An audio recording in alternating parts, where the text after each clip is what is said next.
누가복음 13장 6절부터 누가복음 13장 6절부터 9절까지 말씀인데요.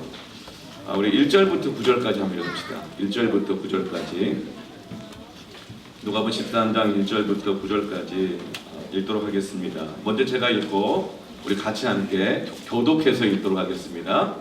교독은 번갈아 가면서 읽는다는 뜻이에요. 제가 먼저 읽습니다. 그때 마침 두어 사람이 와서 빌라도가 어떤 갈릴리 사람들의 피를 그들의 제물에 섞은 일로 예수께 아뢰니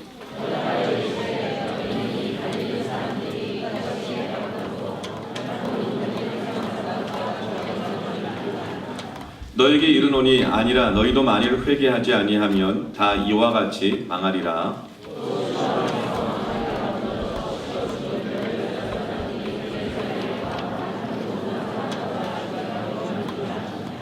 너에게 이르노니 아니라 너희도 만일 회개하지 아니하면 다 이와 같이 망하리라.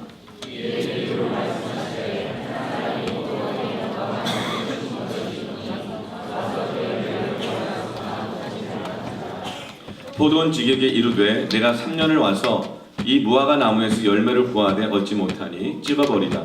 어찌 땅만 버리게 하겠느냐.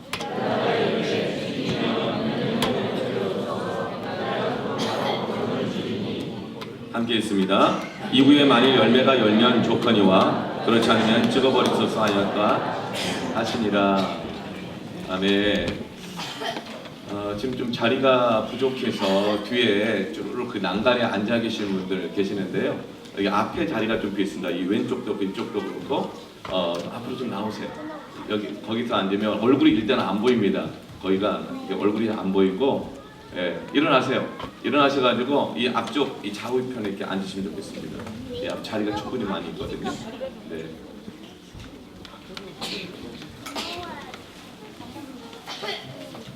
늘 이렇게 앞자리를 사모해서 앉으면 좋겠어요. 네. 거기 앉아 계시면 제가 얼굴이 안 보여요. 거기가 어두워가지고. 네. 자, 오늘 우리 유아부, 어린이부, 청소년부 23명이 졸업을 했고 이제 다시 유아부에서 유치부로, 유치부에서 어린이부로, 어린이부에서 청소년부로 또 이렇게 청소년부에서 대학 청년부로 23명이 또 이렇게 등반을 하게 됩니다. 여러분 이렇게 우리 자녀 세대들이 믿음 안에서 잘 자라는 것 자체가 얼마나 큰 은혜입니까? 이 시간 너무 큰 은혜이죠? 왜 은혜일까요? 여러분 교회 학교만큼 허술한 학교가 있어요? 세상 학교 같으면 그 정도 지각하고 결석하고 조퇴하면 졸업이 안 됩니다. 하나님의 은혜입니다. 여러분 세상 학교 선생님 같으면 그 정도로 지각하고 조퇴하고 결석하면 그 선생님들이 졸업시킬 수 있어요? 못하죠. 은혜입니다. 우리의 도덕적 수준, 우리의 성실함의 수준들 세상과 비교해도 쫓아가지도 못할 때가 많아요. 그럼에도 불구하고 우리가 졸업하고 하나님 우리에게 주시는 이 사명을 감당할 수 있는 것은 하나님의 은혜입니다. 그럼 오늘 이 시간은 너무나도 큰 은혜의 시간입니다. 이 시간 우리에게 이 놀라운 은혜를 베풀어 주시는 하나님의 은혜 감사합니다. 감사합니다. 우리 하나님께 감사합시다. 그 누가 우리가 하나님 앞에서 우리가 한 것으로 인해서 자랑할 수 있고 그 누가 우리가 하나님 앞에서 한 것으로 인해서 우리가 어떤 열매를 취할 수 있겠습니까? 이 모든 것은 하나님의 은혜입니다. 사실 우리는 다 지난주 말씀처럼 들풀과 같은 백합하여 까마귀와 같은 사람들입니다. 그럼에도 불구하고 하나님 우리를 먹이시고 입히시고 가르치셨습니다. 이 부족한 헌신과 이 부족한 지식과 이 부족한 사랑에도 불구하고 하나님이 우리를 직접 사용하시면서 기르시고 먹이시고 자라게 하여 주셨습니다. 하나님 우리에게 주신 가장 큰 열매가 어떤 열매일까요? 영혼의 열매입니다. 생명의 열매입니다. 그런데 안타까운 것은 이 영혼의 열매, 생명의 열매를 하나님이 주셨지만 잃어버리기도 하고 잘 간수하지 못해서 상해버리기도 하고, 그러나 또 그럼에도 불구하고 하나님의 은혜로 이 영혼의 열매를 하나님께서 얻게 하십니다. 여러분, 이렇게 우리가 한 것이 없을 때, 은혜를 받았을 때에 우리가 해야 할 것이 뭘까요? 2019년 마지막 주일 예배 우리가 해야 할 것이 뭘까요? 감사하십시다. 감사하십시다. 받은 복을 세어보시길 바랍니다. 우리가 하나님으로부터 축복을 받습니다.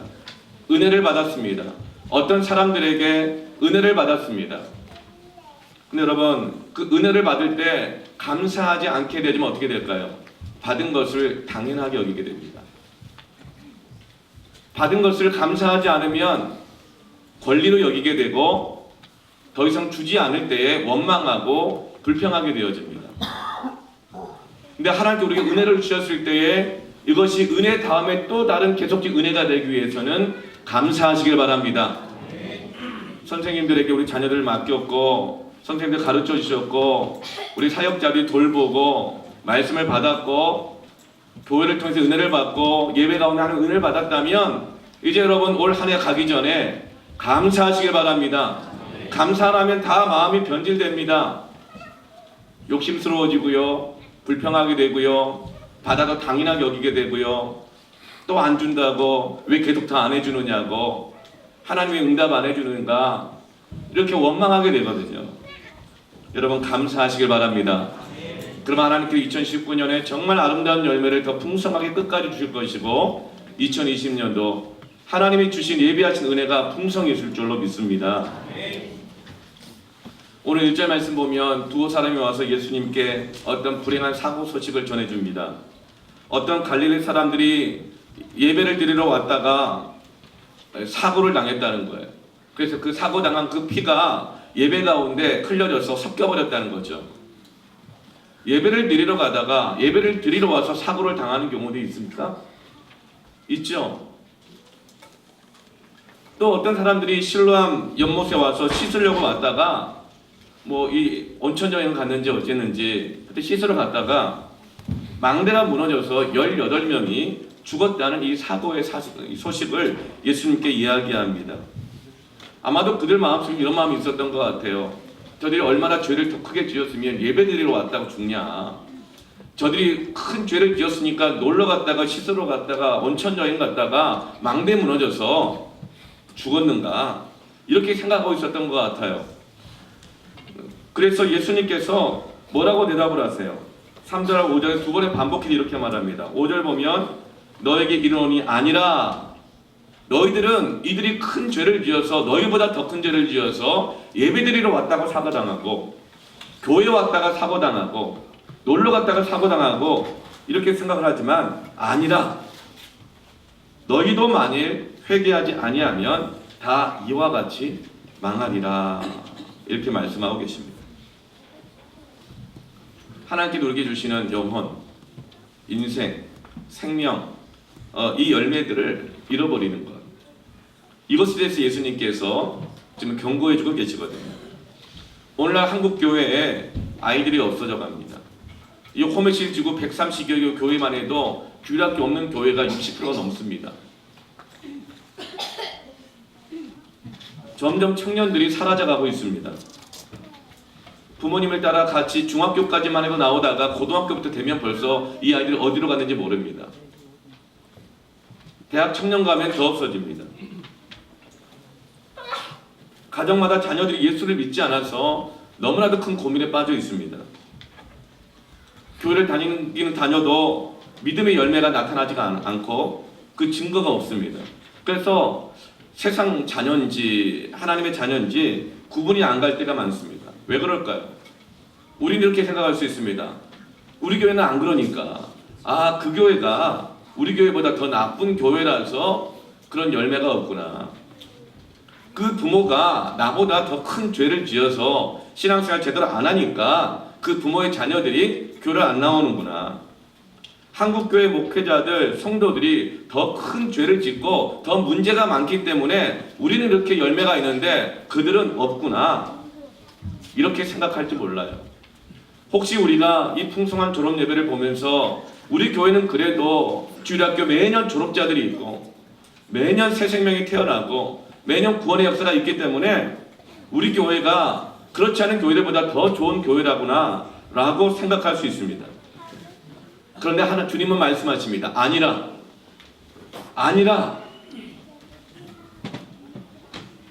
다른 모든 사람보다 그들의 죄가 더 있는 줄 아느냐, 더 문제가 많아서 그런 줄 아느냐. 아니라 너희도 만일 회개하지 아니하면 다 이와 같이 될 것이다 라고 말씀하고 계세요. 그리고 하시는 말씀이 오늘 열매 맺지 못하는 무화과 나무에 대한 비유의 말씀입니다. 어떤 사람이 무화과 나무를 심었어요. 그런데 열매가 없습니다. 그래서 주인이 포도원지기에게 불러서 이 열매 없는 무화과 나무를 찍어버리라고 말합니다. 그랬더니 포도원지기가 8절 말씀에 뭐라고 말해요? 따라합시다. 금년에도 그대로 두소서.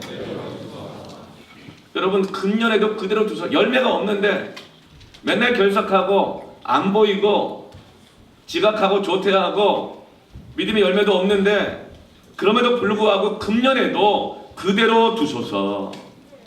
이것이 은혜인 것입니다.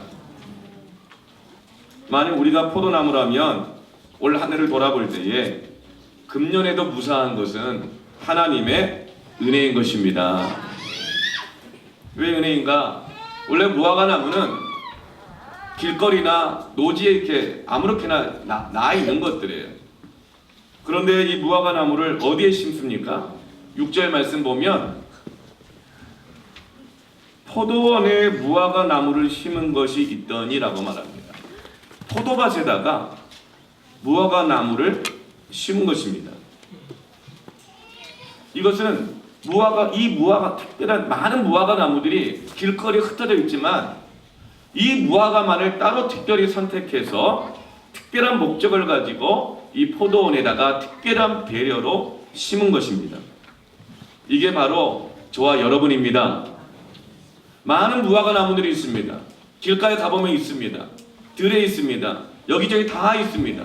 그런데 하나님께서 오늘 여러분이라는 무화과 나무를 특별히 선택하여 이 교회라는 포도원에 심은 줄로 믿습니다. 우리는 아무 데서나 예배 드릴 수 있어요. 여기저기서 예배 드릴 수 있어요. 그러나 이 시간 나를 특별히 택하여 복음의 빛 동산교회 예배로 심으신 것입니다. 이것이 은혜입니다. 그리고 이게 은혜입니다. 그런데도 이 무화과 나무는 3년 동안 열매를 맺지 못했어요. 포도원 주인이 뭐라 그래요? 7절 말씀 보면 포도원 지기에게 이르되 내가 3년을 와서 이 무화과 나무에서 열매를 구하되 얻지 못하니 찍어버리라. 어찌 땅만 버리게 하겠느냐? 어찌 땅만 버리게 하겠느냐? 저 이 말씀을 읽으면서 복음의 빛 동산교회 개척한 6년 좀 넘고 6년 돼가고 제가 담임 목사 한 지 이렇게 됐는데 제가 이렇게 될까봐 걱정되더라고요. 교회가 빠른 시간에 성장하고 섰다고 하지만 다른 목사님들, 다른 교회들이 너보다 못하고 너보다 잘못한 게 많아가지고 그렇게 어려움을 겪는 줄 아느냐? 너도 회개하지 않으면 날마다 나 자신을 돌아보고 하나님의 말씀에 비추어 봐서 돌이키는 일이 없으면 너도 그렇게 될 거야. 그러면서 이 자리 버티고 있으면서 땅만 버리게 될 것 같은 그런 제안에 경계하는 마음이 듭니다. 담임 목사로서 자리만 차지하고 있으면 어떡하나? 자리만 차지하고 있으면 어떡하나? 그런데 이 무화과 나무는 금방 열매 맺는 나무가 아닙니다. 심은 지 3년 이상 길러야 열매를 맺을 수가 있고요. 첫 열매를 맺어도 그것을 먹을 수가 없어요. 레위기 19장 말씀에 보면 무화과 나무가 3년 지나면서부터 열매를 맺는데 열매 맺은 그 3년 동안은 거룩하게 구별을 해야 되기 때문에 그 3년 동안은 또 열매를 못 먹게 되어 있어요. 그러니까 무화과 나무를 심은 주인 입장에서는 이 열매를 맺기 위해서 처음 3년, 그 열매를 맺고 난 다음에 3년, 6년을 기다려야 열매를 거둘 수가 있는 겁니다. 그런데 오늘 말씀에 매 3년을 기다렸다고 그랬어요. 그러니까 이 주인은 이 열매 맺을 때까지 6년에서 9년까지 배려하고 기다려 주었던 것이죠. 여러분, 우리가 열매 맺기까지 특별히 선택하셔서 심어주시고 기다려주시고 또 기다려주시는 이 주인의 심정을 안다면 이제는 열매를 맺어서 하나님의 마음을 시원하게 해드리기를 축원합니다. 여러분, 이 무화과 나무도 처음 열매 맺었다고 해서 바로 따먹지 않아요. 그런 의미에서 여러분, 신앙의 초신자들에게는 기다려 주어야 합니다. 기다려 주어요. 누가 초신자예요? 예수를 처음 믿는 자들도 초신자들이지만 우리 교회에 처음 오신 분들도 저는 초신자들이라고 생각합니다. 왜요? 초신자는 연약한 자거든요. 교회라는 곳이 돈 있으면 강해요? 교회라는 곳이 직분 받았으면 그게 강해요? 교회는 어떤 직분이나 돈으로 강해지는 것이 아니에요. 교회에서 누가 연약한 사람이에요? 처음 온 사람. 낯선 사람 다 연약한 사람들이에요. 처음에 교회를 오면 내 직업이 어쨌든 직분이 어땠든지 간에 얼마나 조심스럽고 긴장되고 모든 것이 낯설고 하는지 몰라요. 모든 걸 새롭게 시작해야 되는 그 부담감들, 돈이 되어야 되는 부담감들, 모든 걸 배워가야 돼요. 그러므로 저희 복음의 빛 동산계 초신자 여러분이요, 열매를 따먹지 않을 테니까 평안하시길 바랍니다. 큰 걸 막 요구하지 않아요. 아, 예전 교회에서 집사님이었으면 똑바로 해야 될 거 아니에요? 뭐 이렇게 하지 않습니다. 평안하시길 바랍니다.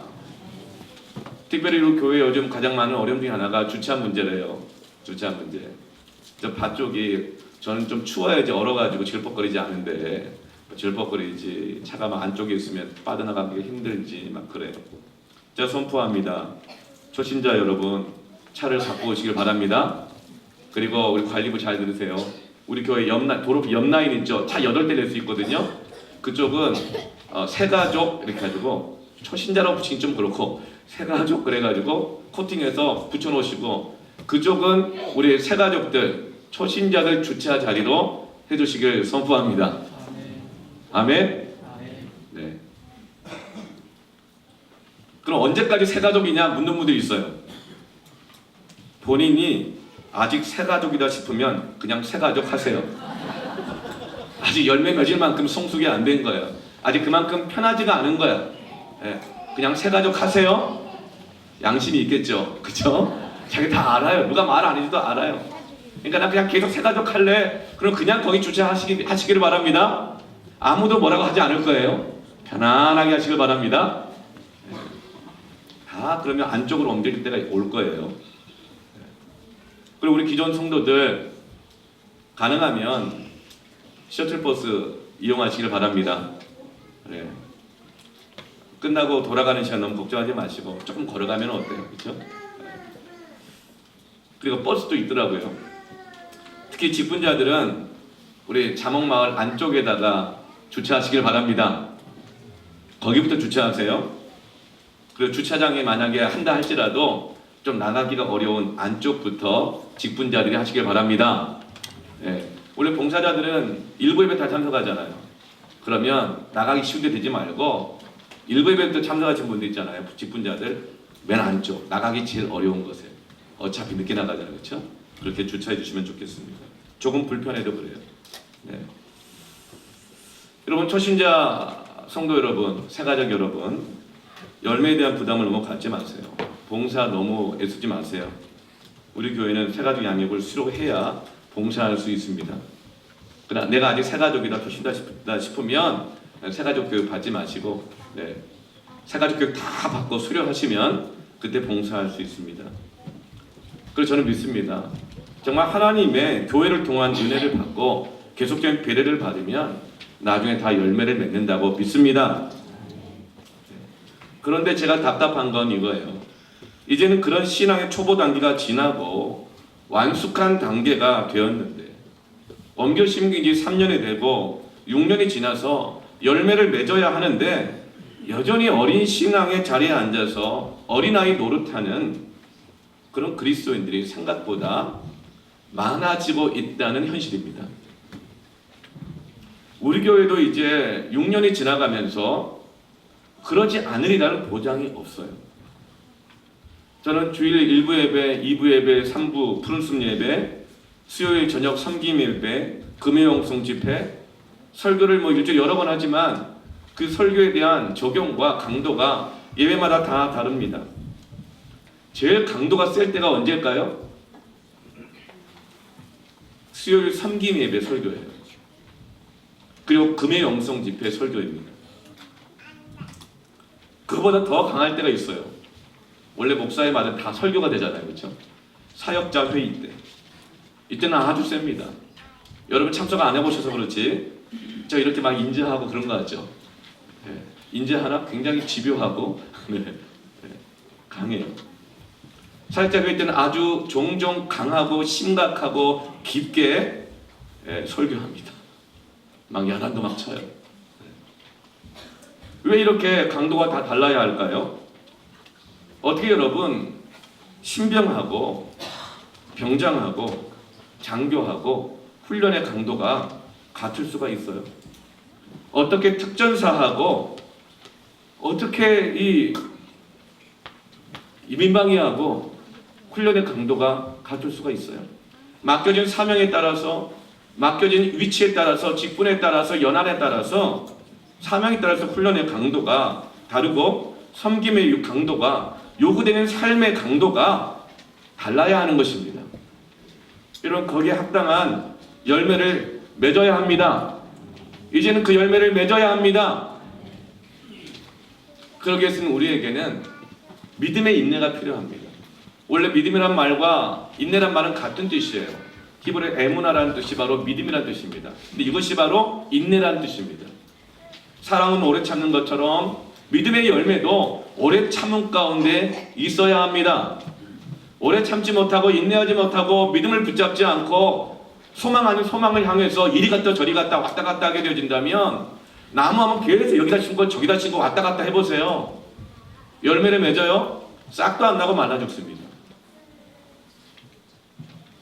히브리서 6장 12절 말씀에 게으르지 아니하고 믿음과 오래 참음으로 말미암아 약속들을 기업으로 받는 자들, 오래 참음으로 말미암아 믿음으로 말미암아 약속을 기업으로 받는 자들을 본받는 자가 되게 하려는 것이라.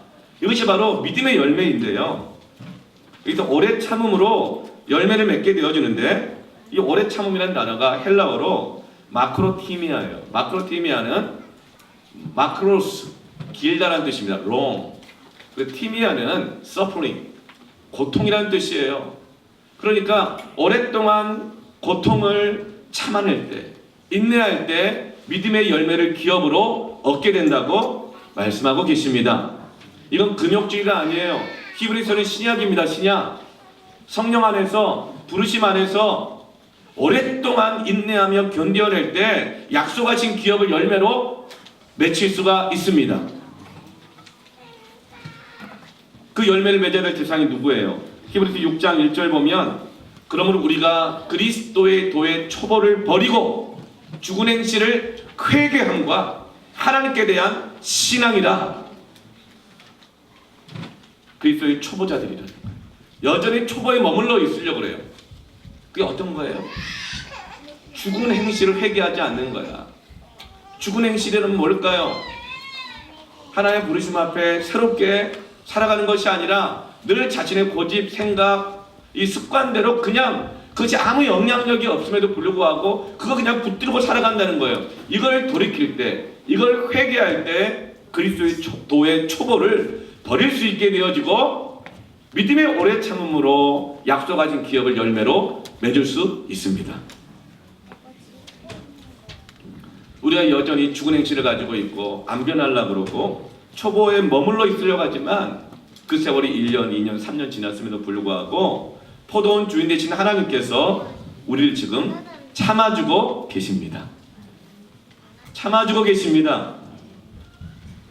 그래서 참아주고 있는데 이 참아줌이라는 것을 뭐 언젠가 되겠지, 좋아지겠지 하면서 딴 일 하면서 그냥 기다려주는 것이 아니에요. long suffering이에요. long suffering. 얼마나 거기에 마음을 집중했던지 오랫동안 고통스럽고 마음이 아픈 상태로 참아주고 있는 거예요. 계속 수고를, 사랑의 수고를 해주고 계시는 거예요. 그래서 이것이 바로 포도원 지기가 되는 예수님이 하시는 말씀이에요. 금년에도 그대로 두소서.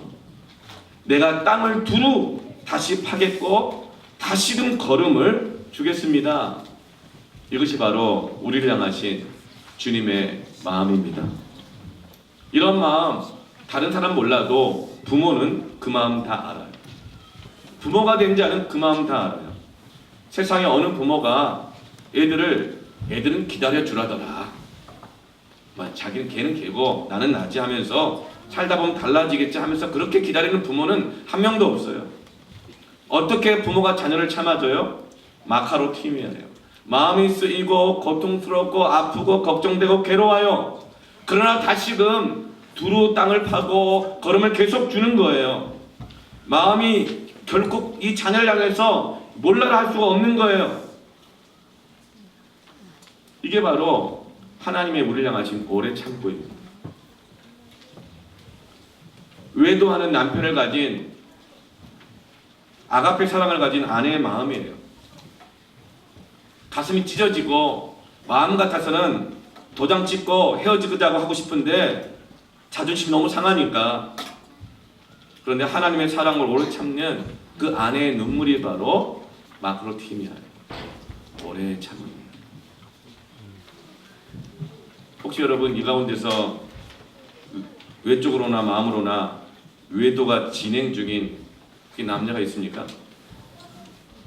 돌아서시기 바랍니다. 마음으로라도 그렇다면 빨리 돌아서시길 바랍니다. 그거 할 짓 아니잖아요. 영적 외도도 마찬가지입니다. 그거 할 짓 아니잖아요. 그러지 마세요. 그것은 하나님의 오래 참으심에 대한 그 하나님을 정말 그 마음을 너무 아프게 하는 거예요. 바로 이것이 3년 동안 참으셨다는 이 오래 참으심이십니다.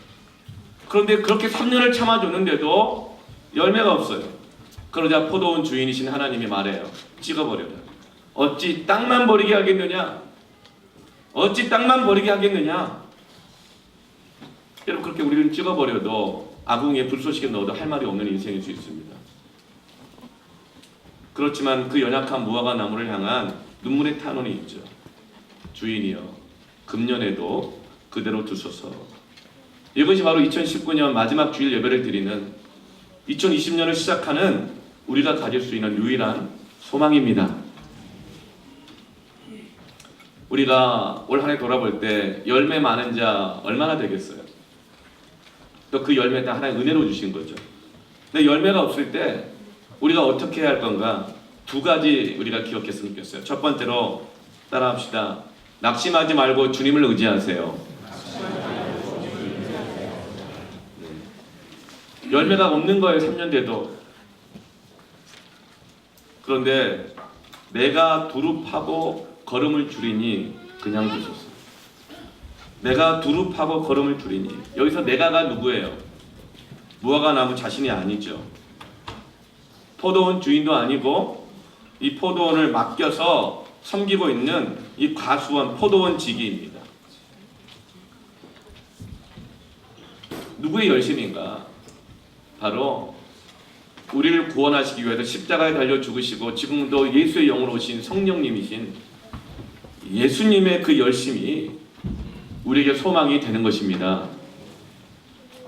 우리가 또 그렇게 하려는 마음도 없어. 또 그렇게 맺을 수 있는 어떤 가능성도 없어 보여요. 근데 예수님이 말씀하시는 거예요. 주님 앞 하나님 앞에서 내가 다시 두루 땅을 파겠다고, 또 다시 소망을 걸음을 주겠다고. 그러니까 그대로 두어달라고, 다시 한번 참아달라고. 사랑하는 성도 여러분, 2019년 혹시 우리가 잘못한 게 있습니까? 그렇다면 우리는 이번에 잘못한 내년이 있지가 아니라 다음에 있는 것이 아니라 우리에게는 주님이 계십니다. 사람들이 다 이렇게 말해요. 다음에 할게요. 다음엔 잘하면 되죠. 이런 것은 회개가 아닙니다. 그 열매를 맺지 못해요. 우리에겐 다음이 있는 게 아니라 주님이 계십니다. 다음을 의지하지 말고 주님을 의지하세요. 낙심하지 말고 주님을 의지하십시오. 이 말씀이 우리의 희망이 되는 겁니다. 지금 한국 교회는 미끄럼틀이 아니라 절벽 아래 떨어지고 있습니다. 10년 전만 해도 한국교회 성도가 1200만이라고 그랬어요. 나중에 한 5년 전이니까 1000만이라고 그러더라고요. 또 5년 더 지나니까 800만이라고 그러는데 이제는 한국교회 성도 숫자 이야기를 아예 안 합니다. 아예 안 해요. 청소년들이 교회를 떠나가고 있어요. 봉사자들이 계속 고령화가 돼가고 있어요. 극동방송에서 계속 나오더라고요. 교회에 대한 기도 제목, 교사를 세워주세요. 섬김인을 세워주세요. 순장을 세워주세요. 그러면서 봉사자들의 연령이 계속 고령화만 돼가고 있어요. 청년들이 사라져가고 있어요. 심지어는 뿐만 아니라 온 교회가 온 세상에서 비난의 대상이 되고 있습니다. 여러분, 이것이 2019년 마지막 예배를 드리는 우리의 현실이라면 어떻게 할까요? 낙심하지 말고 주님을 의지하기를 바랍니다. 우리가 포기할 때 주님은 다시 결심하십니다. 내가 두루 땅을 파고 걸음을 주겠습니다. 사도 바울이 그 많은 고난 중에도 낙심하지 않았던 이유가 있어요. 고린도후서 11장 2절 말씀 보면 내가 하나님의 열심으로 너희를 위하여 열심을 내노니. 자막 안 뜨세요?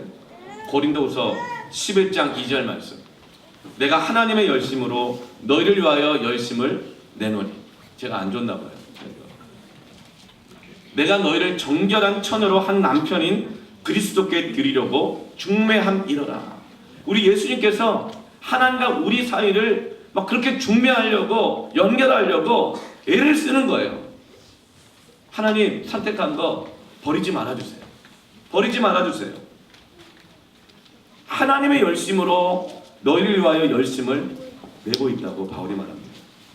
바울이 그 사역을 포기하지 않을 수 있었던 것은, 낙심하지 않을 수 있었던 것은 뭐예요? 고린도 교회가 어떤 교회예요? 배운 사람 많이 있었어요. 당시에 소아시아 교회에서 가장 큰 대형 교회였어요. 사업한 사람이 많아서 돈도 많았어요. 그러나 신앙에 있어서는 너무나도 어렸어요.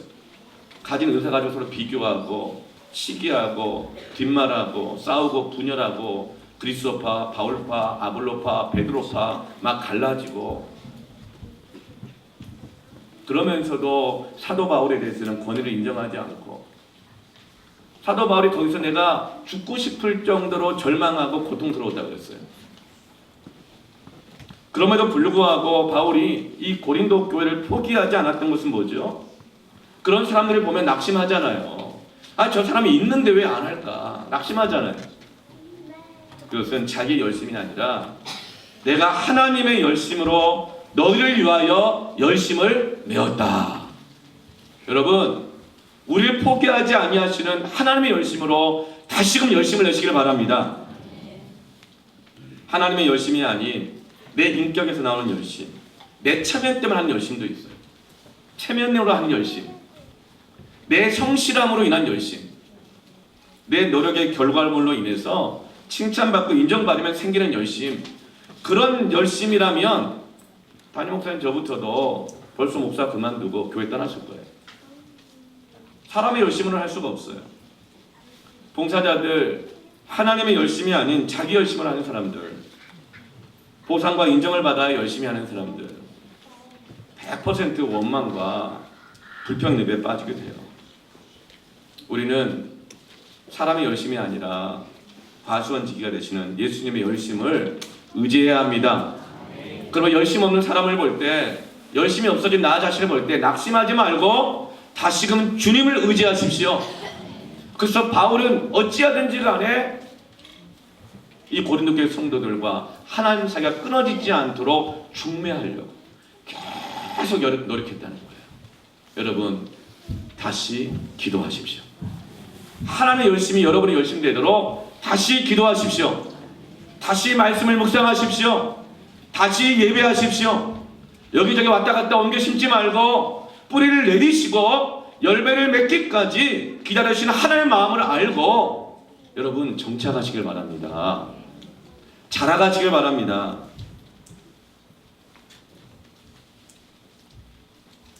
금년에도 그대로 두소서 내가 두루 파고 걸음을 두리니 이렇게 하시는 예수님을 바라보시길 바랍니다.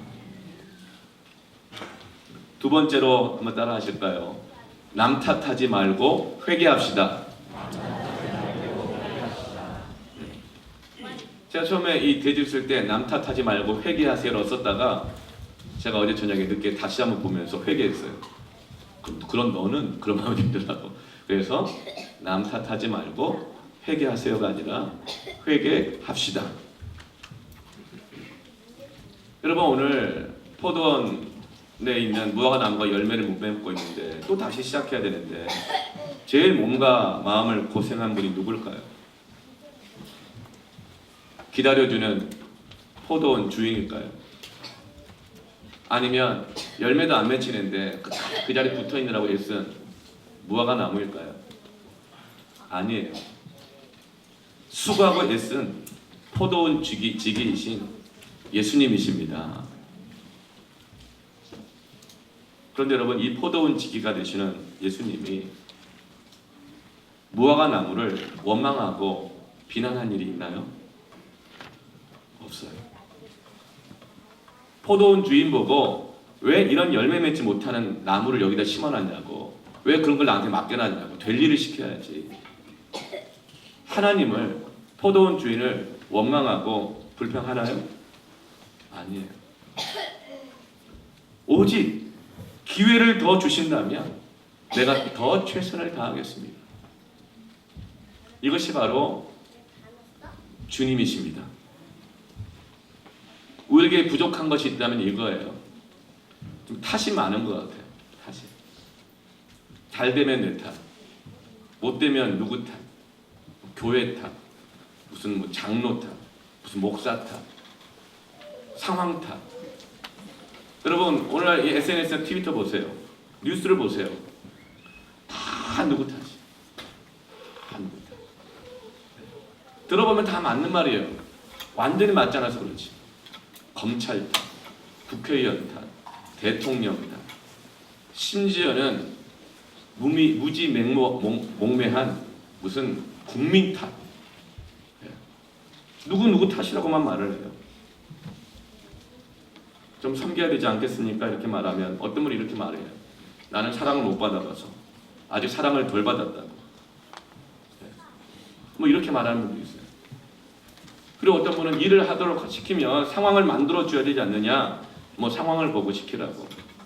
근데 여러분 그 말도 틀린 말은 아니에요. 다 부분적으로 맞는 말들이에요. 그런데 제가 그래서 마음 가운데 어떤 그 무거움을 갖고 있었어요. 그런데 제가 교회 섬기는 분들을 쫙 돌아봤어요. 정말 오래 참으면서 섬기는 분들 돌아봤어요. 그분들이 사랑을 많이 받은 적이 있는 분들인지, 집안 환경이 좋은 분들인지, 시간이 여유가 많고 좀 하나님으로부터 세상에서 볼 때 축복을 많이 받은 분들인지, 그렇게 이분들이 우리 교회에 와서 배려를 많이 받았던 분들인가? 아닌 것 같더라고요. 우리 교회에 와서 배려 많이 받은 분들이 아니에요. 목사가 많이 만나주고 기도 많이 해준 분들이 아니에요. 경제적 여건이 여유가 있고 시간이 막 남아돌고 이런 분들이 아니에요. 가정 배경이 좋고 아니더라고요. 여러분 우리가 누구 탓하지 않기를 바랍니다.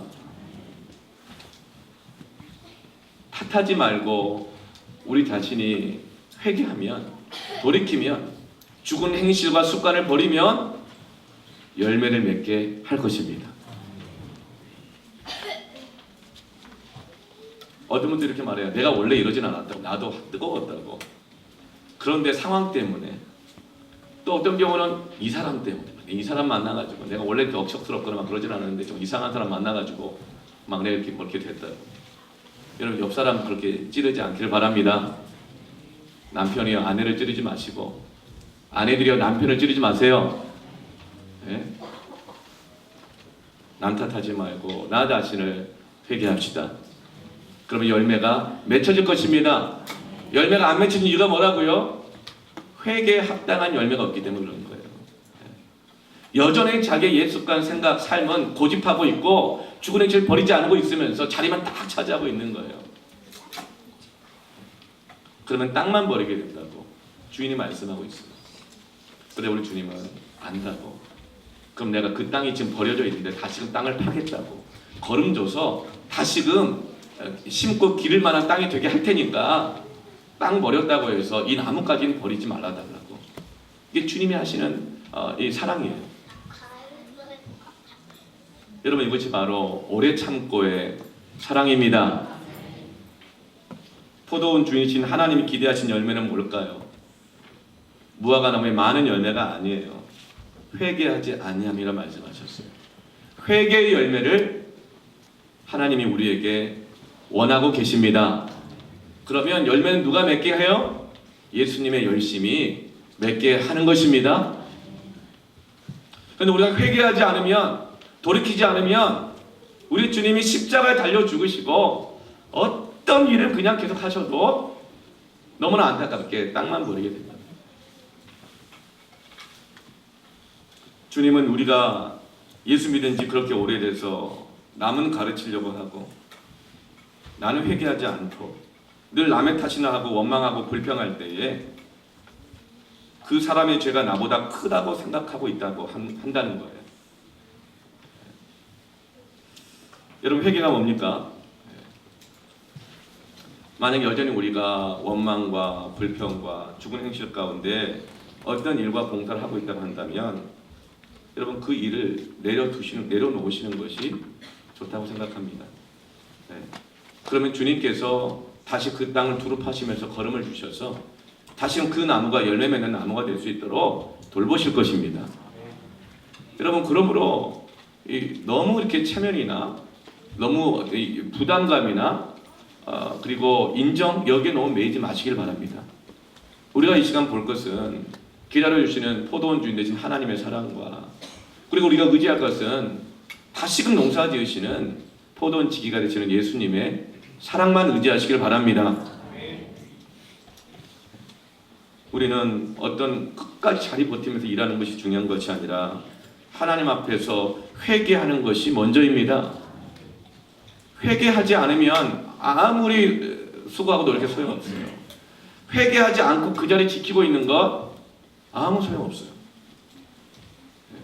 그러나 회개하면 합당한 열매를 맺게 될 것입니다.